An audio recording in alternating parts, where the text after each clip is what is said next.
and welcome back to Anointed Fire. My name is Tiffany Buckner, and today's message is the difference between courting and dating.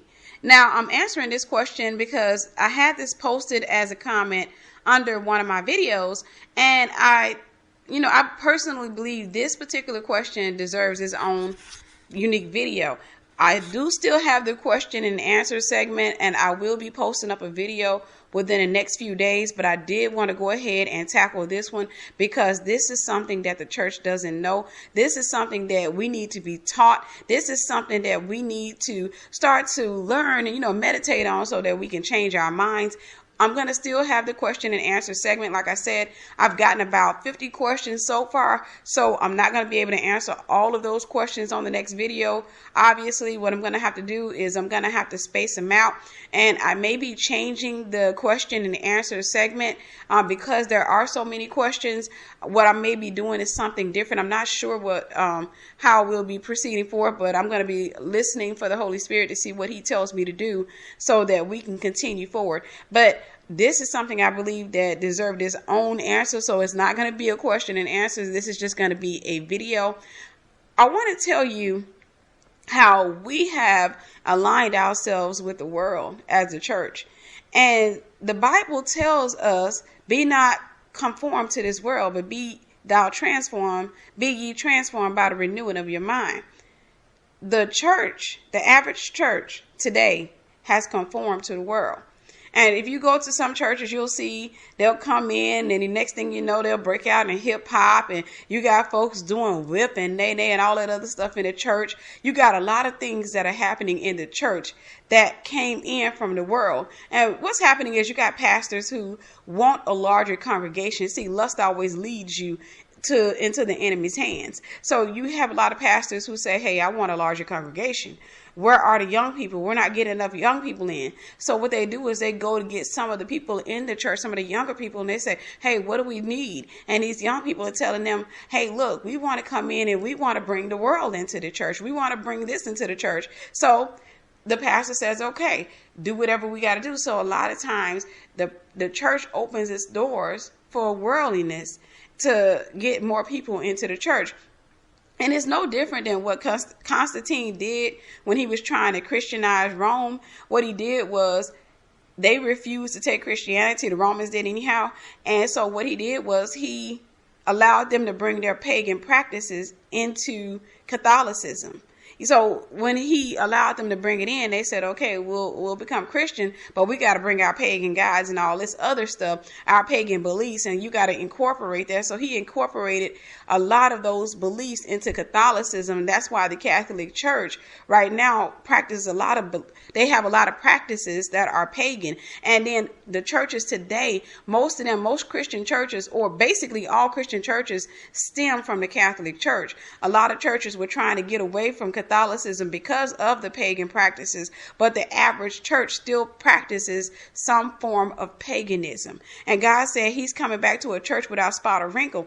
But the average church will not remove the spots or the wrinkles because people don't want to go into a church where they're forced to have their minds changed. And the church is recognizing that. A lot of the leaders are recognizing it. So what they're doing is they're acting like Constantine, and they're saying, okay, look, you can bring this in and you can bring that in. But I'm going to tell you something. If we were to dare to be different, if we were to dare to say, hey, look, you can't bring the world into here. What we're going to do is we're going to welcome the Holy Spirit into this establishment. And we're going to teach the people of God how to live without having to be a part of the world. Then the world wouldn't creep into the church, but the church would creep into the world. The church would overwhelm the world. But what's happening today is a lot of worldly beliefs have come into the church, including dating. So dating is this thing. So basically what happens is a guy sees you. He decides he likes your face. He may like your body or he likes your face. It's something about you that he likes. Most of the times it's physical. And he says, hey, I would like to take you out. Now, when you're young, like 16, 17, 18, in your early 20s, most of the guys that are asking you out are physically attracted to you. They're not mature enough. They don't know what they want yet. They don't know anything about, settling down. They don't know those type of things. So, and, of course, a lot of them may start thinking, well, I think I want a wife. I think I want this. But if you're in your 30s, that your mind's going to change a whole lot over the course of time.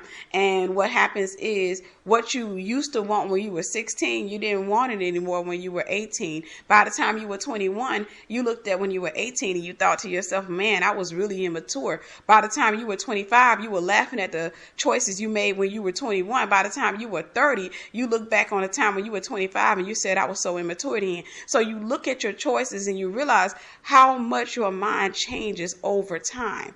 But the average person, when they're young, they think, hey, I'm ready for love. Hey, I want to be in love. I want to have this great thing called love. And the reason for this is because of Hollywood. A lot of people, what they do is they watch TV, and Hollywood puts this lust relationship on the screen and they call it love. And it's just this butterflies in the stomach thing where you're looking at this guy and he is treating this woman like a queen. And then people are watching this and they say, oh my gosh, yes, I want this for myself. So now this stuff has crept into the church. And what's happening is today a man decides, hey, I like your face, I like your body, I like this about you, and I like that about you. So there are certain rules, and there are unspoken rules to dating. And basically what they are is, if you accept a date, you're basically accepting whatever rules that this guy is abiding by in his life. If you accept the date, he's going to take you out, and he may try to kiss you on the first date or not, depending on what type of woman you are or what type of woman he thinks you are. And then, a lot of times what kind of man he is. But even some of the worst of men, they analyze the woman. They try to decide what type of woman she is. Is she the type of woman I can kiss on the first date? Is she the type of woman I can sleep with on the first date? How far can I go with her? So what he does is during the date and even before he actually takes you out, he listens to you, he analyzes you, he studies you, and he labels you based on your response, the way you dress, the way you think, your friends. He decides what type of woman you are. And most of the times he's going to be right, because if he's been out there a little bit, he knows if you're promiscuous, he can pick it up. If you happen to be a good girl, he can pick it up. He'll pick it up, but he'll still try you. So what happens is he takes you on this date, first date. He tries to kiss you. And let's say you call yourself a good girl. You said, no, I don't kiss on the first date. And then the next date, he takes you out again. And you say, no, I don't kiss on the second date.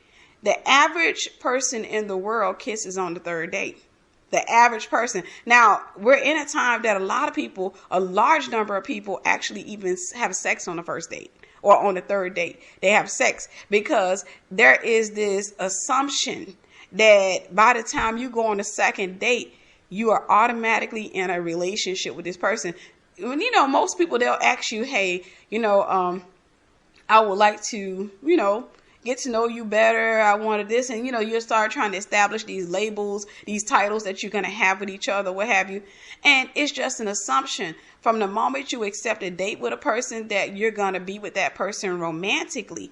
Now, when you're dealing with a worldly person, the worldly person basically wants to go out and they want to just take you out and basically entertain you a few times, because they don't really care about what's in your head or whether you fit in their life.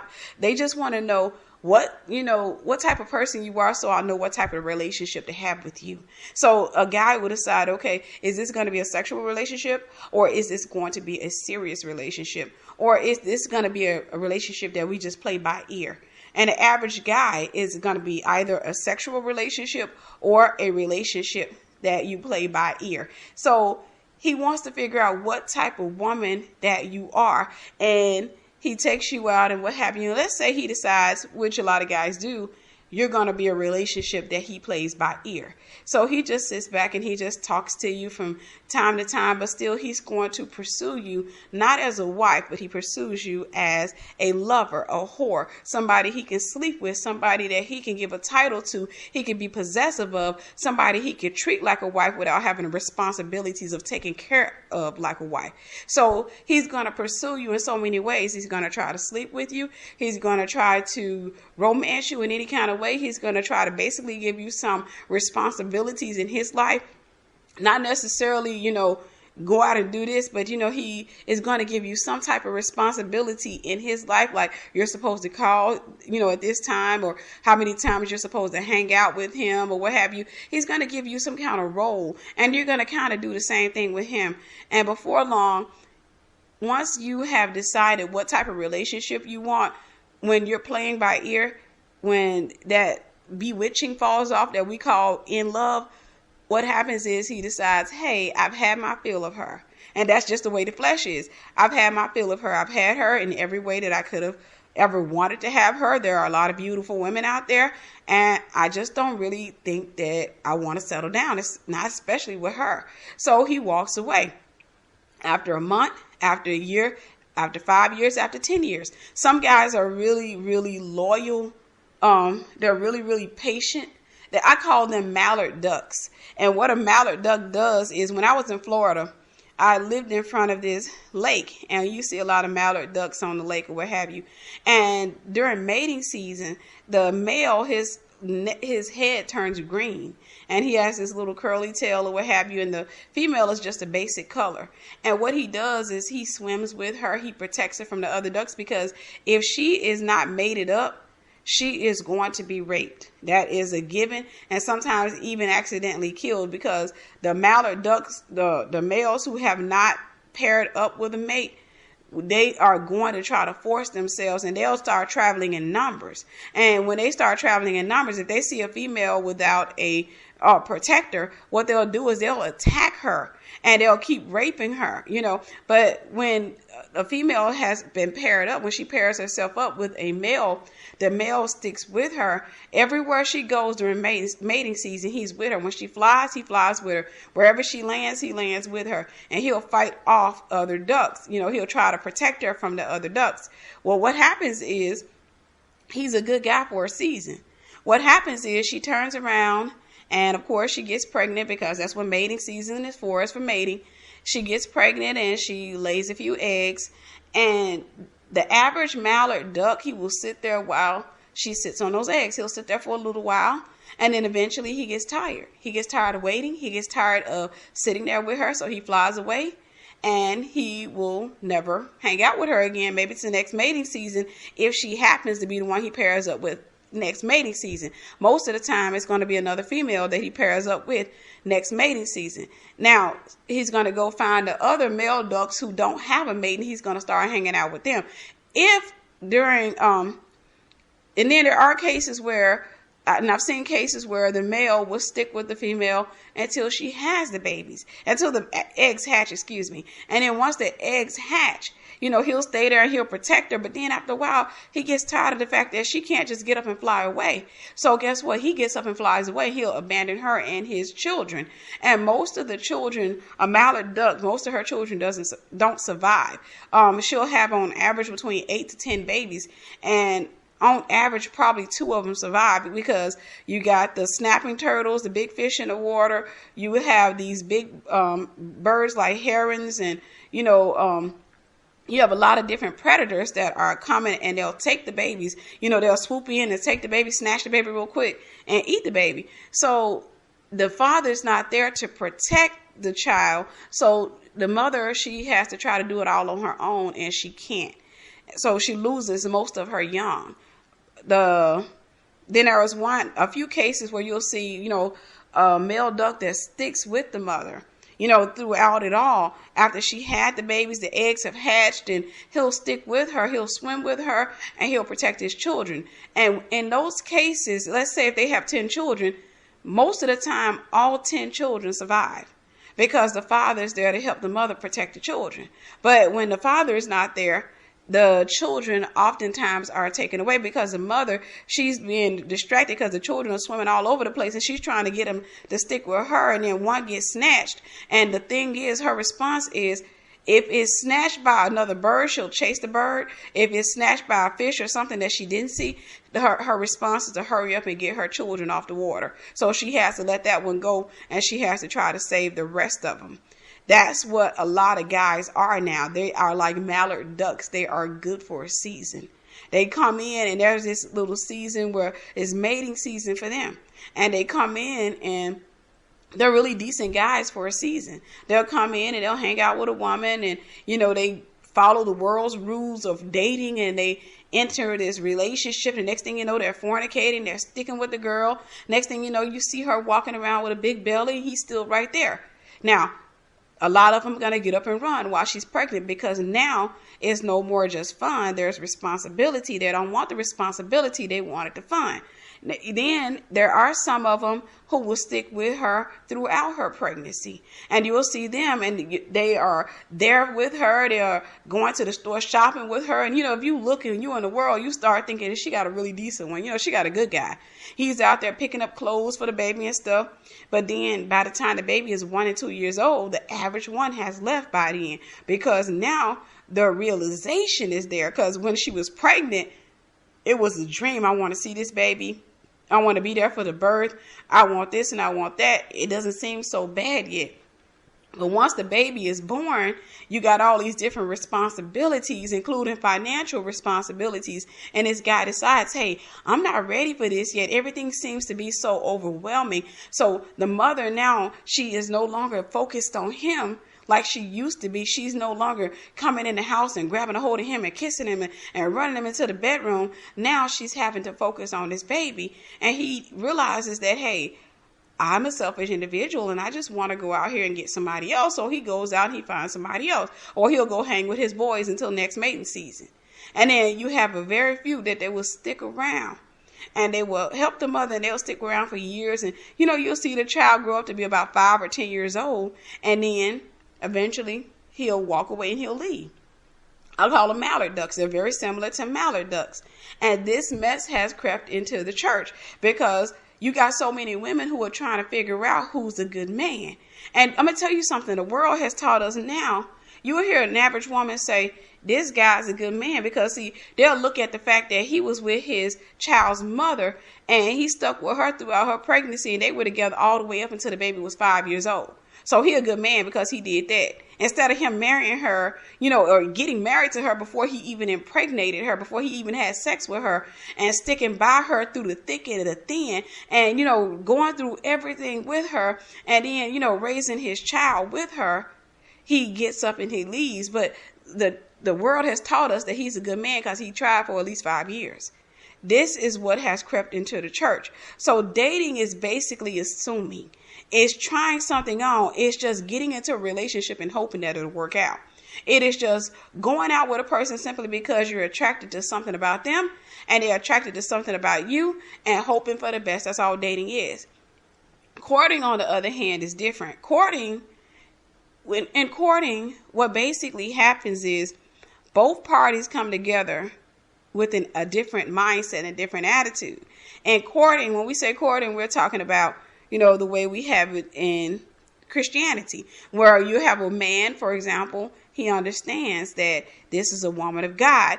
The principles of God says we're supposed to get married. So his idea is, he understands that I'm coming and I'm pursuing this woman for the purposes of marriage. I'm pursuing her with the intent to marry her if she's the right person.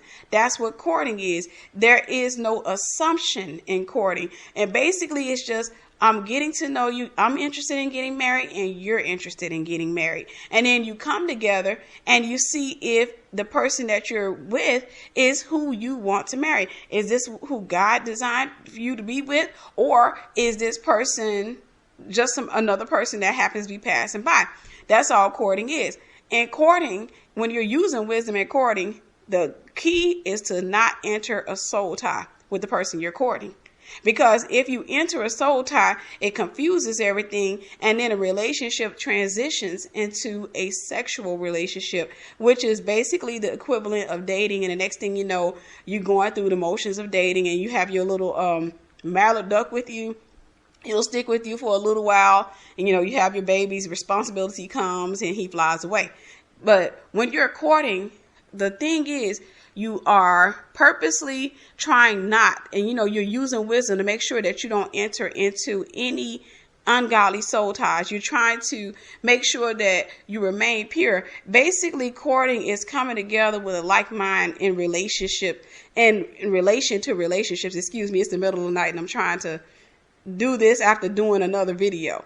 But you're basically coming together with the idea that, or with the mindset that we are intending, our intent is to get married sometime, but let's see if this is the person I'm supposed to be with.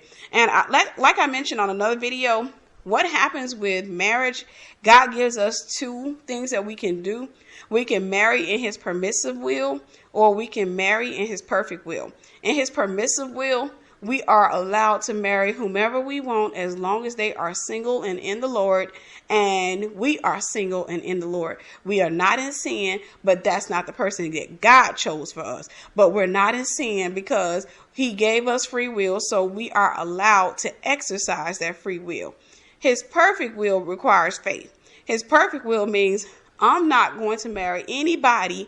I'm just going to marry the man who he has designed for me to be with, which means that I'm going to reject everybody who comes my way once he reveals that that person is not my God ordained husband. So whenever a person comes my way and this guy and I'm talking, if I'm trying to stay in God's perfect will, what I'm doing is I'm talking to him and I'm trying to see if this is my husband, but I can't figure it out in my natural mind. So what I'm doing is I'm looking for clues in the beginning to see if this guy could possibly be a counterfeit. I'm looking for clues. If I see clues that he is a counterfeit, then you know what? I'll just go ahead and say, hey, you know what? You're not the right one for me.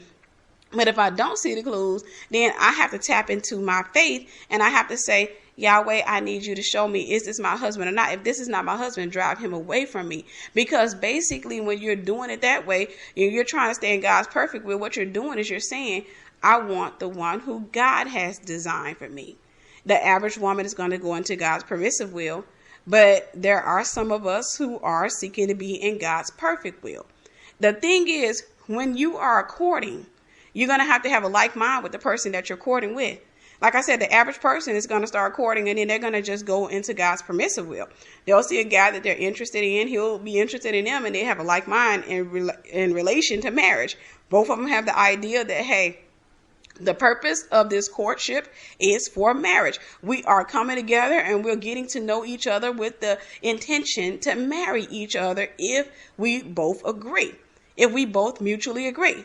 In dating, there is no destination. It's just hope. The woman may hope that he marries her, but the guy probably doesn't want to get married. Or, he'll take on this attitude and we'll see.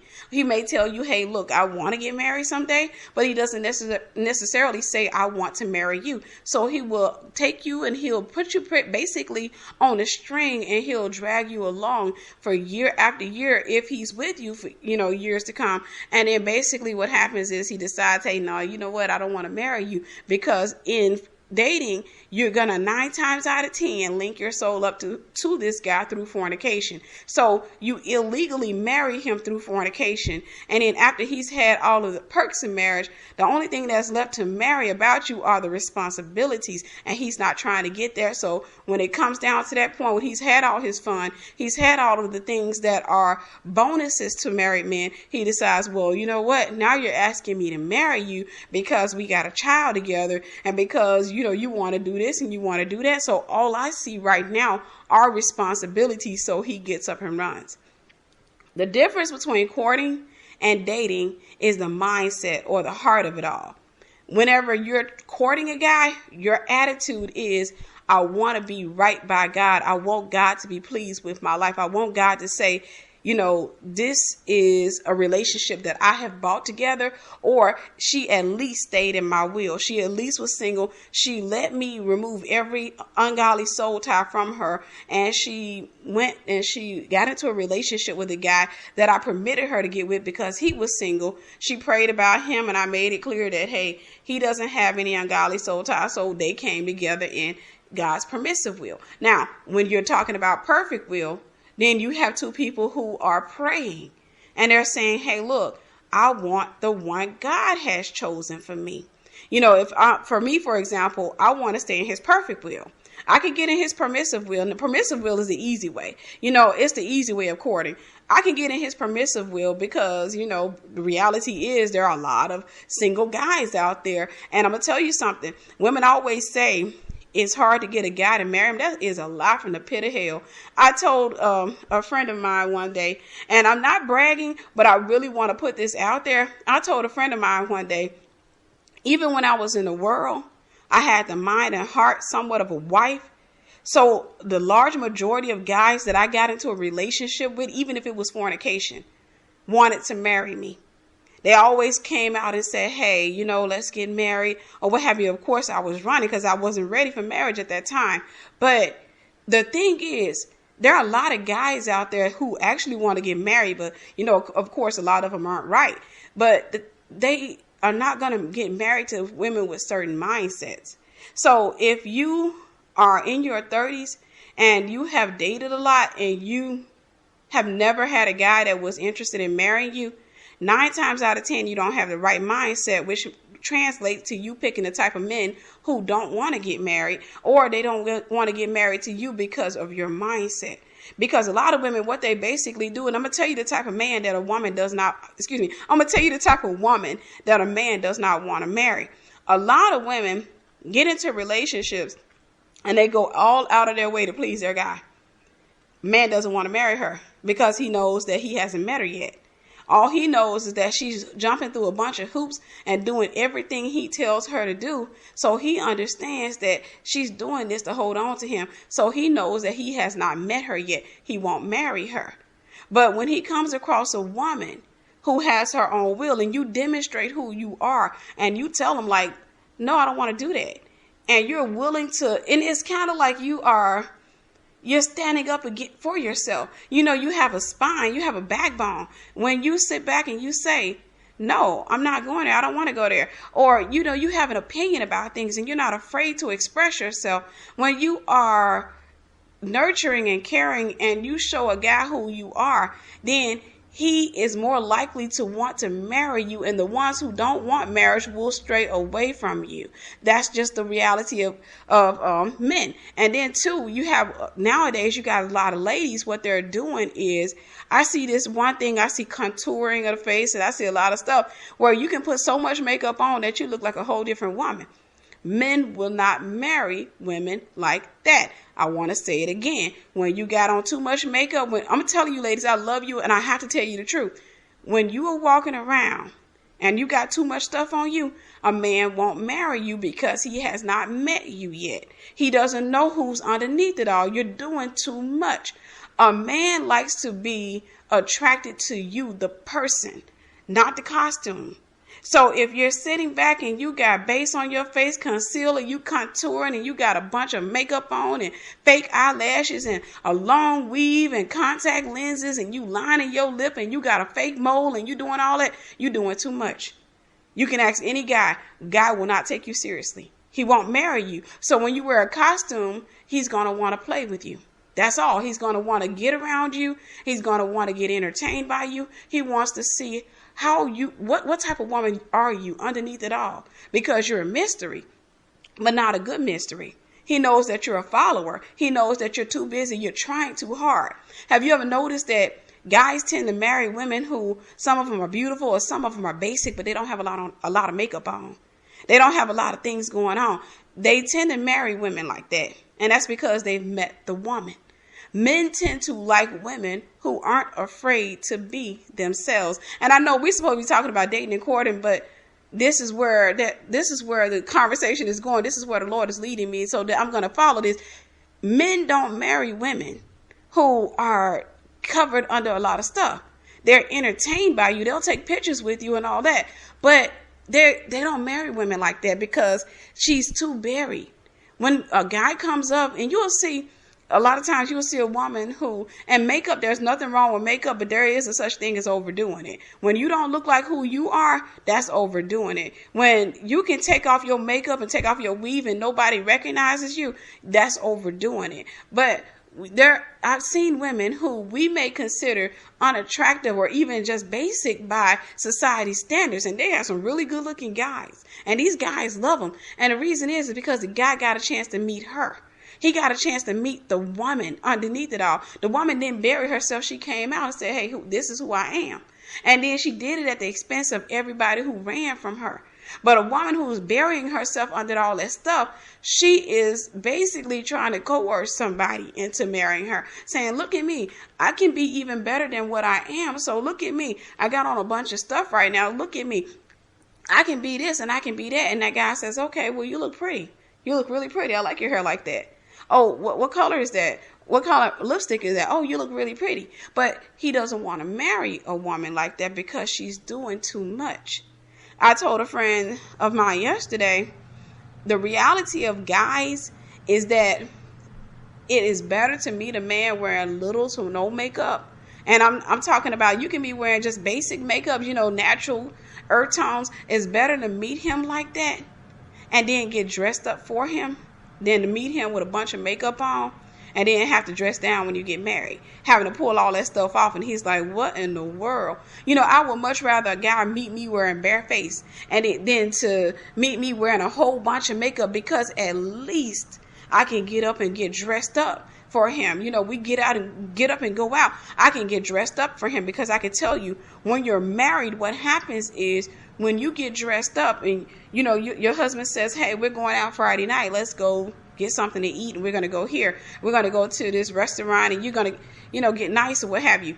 When you go get dressed up, it's a bonus when you come out of that bathroom, because your husband's going to stand there and stare at you. If he's attracted to you, he's going to stand there and stare, and he's going to tell you, man, you look beautiful.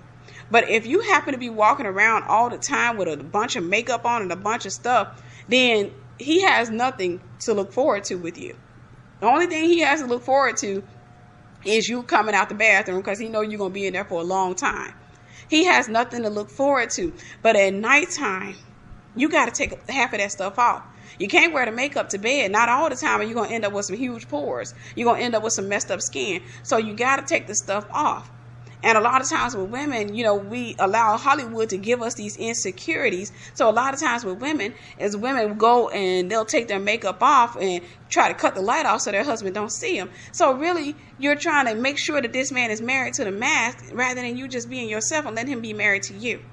So what we have to do is we have to learn how to just be ourselves and just be content. Because if I walk out in bare face, then the thing is, this guy may not be attracted, but that guy may not be attracted. But this guy over here may be. He may be my goddamn husband. The other ones, if they're not attracted, they're not my husbands anyway. So why am I even worried about what they think about me? It's not even important. I don't even know the guy's name, and I'm not trying to know his name. But back to the question.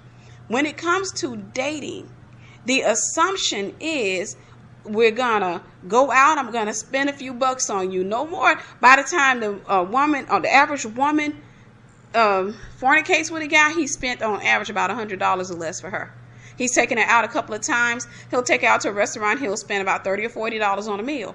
Applebee's or Olive Garden or something like that. He'll take her to one of those restaurants, and sometimes you'll have a guy that even up the ante. He'll take her to a restaurant where the plates are $60 each. But he'll take her out a few times, and then she feels obligated to give it up. She feels like, I have to do something for him to prove my love to him. So, of course, they enter this relationship, this assumption, and then they start to get to know each other, which in courting, that's what you're doing, is getting to know each other without the sex. But in dating, they usually don't get to know each other well. They just find out if they have similar interests and similar wants, and then they go ahead and jump into bed, and the next thing you know, they start getting to know each other, and they find out that they're not compatible, and they break up. Half of the time in the dating process, by the time they break up, the woman is either pregnant or she has a child. The guy is a mallard duck. And there's no difference. She's acting like a mallard duck herself, because she's allowing guys to come into her life and mate with her for seasons. But in courting, the thing is, we want to get to know each other without the stigma of a relationship. We want to get to know each other without having labels. Now, let's say if I'm courting a guy and he meets me and he says, well, I am looking for my wife. That's my intention. This is how courting sounds. I'm looking for my wife. I've been praying and I've been asking God for my wife, and I want to get to know you. And he finds out that, hey, I'm waiting on my goddamn husband. So, okay, so we're going to talk on the phone. That's all it is. He may say, can I take you out Friday night? What time? We use a sensible hour. We'll go over, let's say, for example, to Outback Steakhouse. We go out and we'll sit there and we're getting to know each other. What we're doing is we're taking the whole soul tie bit out. We're removing all of that stuff and we're getting to know each other, because what we're trying to find out is if we are the ones that, if we're trying to stay in God's perfect will, we're trying to figure out he's trying to figure out, am I his God ordained wife? And I'm trying to figure out or hear from God, is he my God ordained husband? And God's permissive will, then what we would be doing is just trying to figure out if we are compatible. If we can get along on the issues, related to the issues that are most important to us. Are we compatible? So that's all it is. And if he decides that I'm compatible with him, or if we're trying to stay in God's perfect will, and he decides that I am his God ordained wife, he finds out that I'm his God ordained wife, and then he decides, okay, now I'm about to pursue her as a wife. Because at first it was trying to figure out who this person is, but now I'm about to pursue her as a wife. So that's when he starts to invest a little bit more into the relationship. That's when he'll say, hey, look, we're going here, I want to go there, and he'll start spending more money and he'll start doing more things, because basically he's investing into you as a wife. So that's when he'll start going out and he'll start seeking a ring, because he's already made up his mind. He'll start looking for a ring, and he'll start trying to find out things about you, what type of rings you wear, what size is your wedding finger. He'll start trying to find those type of things out, and then comes the proposal. That's all it is. And then, of course, after the proposal, you get married, and after marriage, you have sex for the first time. You've gotten to know each other before the sex, but in dating, you have sex before you actually know each other. You just assume you know each other, based on a few conversations that you have had. The average person in dating, by the time they enter the bedroom, by the time they have sex, backseat or wherever they go, by the time they do it, they've had on average 50 conversations. And this is on average, and I'm talking about the high end of average. But the average person, they've had about 20 conversations today. But probably about the 90s or what have you is on average about 50 conversations. And I'm not talking about 50 days. I'm talking about 50 conversations, like 3 phone calls a day. On average, they've had about 50 conversations. So what happens is, after having so many conversations, he believes he knows her, she believes she knows him, and then there is this next step. The woman, when it comes to dating, she says, I don't want to lose him, and I know if I don't give it up, he's going to walk away from me. So she decides, hey, I'm going to go and have sex with him. Or a lot of times it's something spontaneous. They just happen to be hanging out or what have you, and it's a spontaneous thing. But she has no resistance to it, because what she's trying to do is she's trying to win him as her husband. She wants him to choose her. And a lot of times a woman, when dating, she doesn't ask him if he wants to get married. She basically tries to find out what it is that he likes. If she decides that she wants to be with him, she tries to find out, what do you like in a woman? What made you come after me? She's trying to find out things like that. And of course, a lot of times she may ask him, so what are your plans for the future? Do you ever want to get married? Do you want to have kids? And he'll be truthful with her. He'll say, yeah. The average man, even in the world, wants to get married and have kids, but not necessarily to her. What he won't tell you is that he has a dream woman. The average man has a dream woman. He has the perception. He has a woman that he wants. And I'm going to tell you how I know. There are different types of women out there. And ladies, I'm just being honest with you. There are different types of women out there. And when you have women who basically, they have a women that men consider the wife type. That's why in the world they say wifey. When you have women that guys consider wifey types, what happens is, if a man marries her, the first thing his friends say, do you have somebody like you? That's the type of woman I always wanted. So he'll come out and he'll be dating. You will see him with these girls, and he's dating all these different girls. But he'll say, that's the type of woman I always wanted. So every guy the average guy has a type that he wants to marry. But he'll date other women while he waits to find the type of woman he wants to marry. Or he'll go ahead and settle down with a woman, and he'll just pretty much make it up in his head that he'll either never meet the woman that he wants to marry, or if he does meet her, he'll play it by ear. meaning he'll kick the woman that he has at home to the curb because the woman that he actually wants is out there. I want you to take the time out, ladies. Talk to some of the guys in your family. Just ask them some questions. Ask a few guys, probably get about 5 guys in your family and ask them a few questions. And don't ask the guys, and I'm not trying to be shallow, but don't ask the guys who have trouble getting women. Ask the guys who is really easy for them to get a woman, and they don't have to necessarily be good looking. I'm talking about just the average day-to-day guy. Ask them a set of questions, and they'll tell you that they have a particular type of woman that they want. Ask them what they want in a woman. You're going to hear a similar response from all of them. The average man wants a woman who's responsible. The average man wants a woman who's mature. She's not clingy or needy. The average man wants a woman who cares about her appearance but does not overdo it. The average man wants a woman who has her own life and doesn't depend on him to make her life better. The average man wants a woman that every other man wants but cannot have.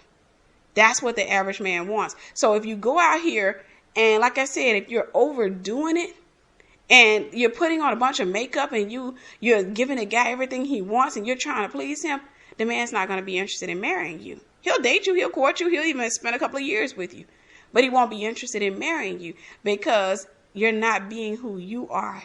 The man wants to meet you. So I hope I answered your question. And ladies, just know this week I'll be putting out some videos. I'll be putting out a video, the question and answers video. I got about 50 questions. I probably have more than that. They're coming in every day. So I'm not going to be able to answer them all, on one video, of course, because the average response probably takes 10 to 15 minutes. So they're going to have to be spaced out. But what I will tell you is I will get around to them eventually. Well, ladies, I love you. I hope this message blessed you, and God bless you.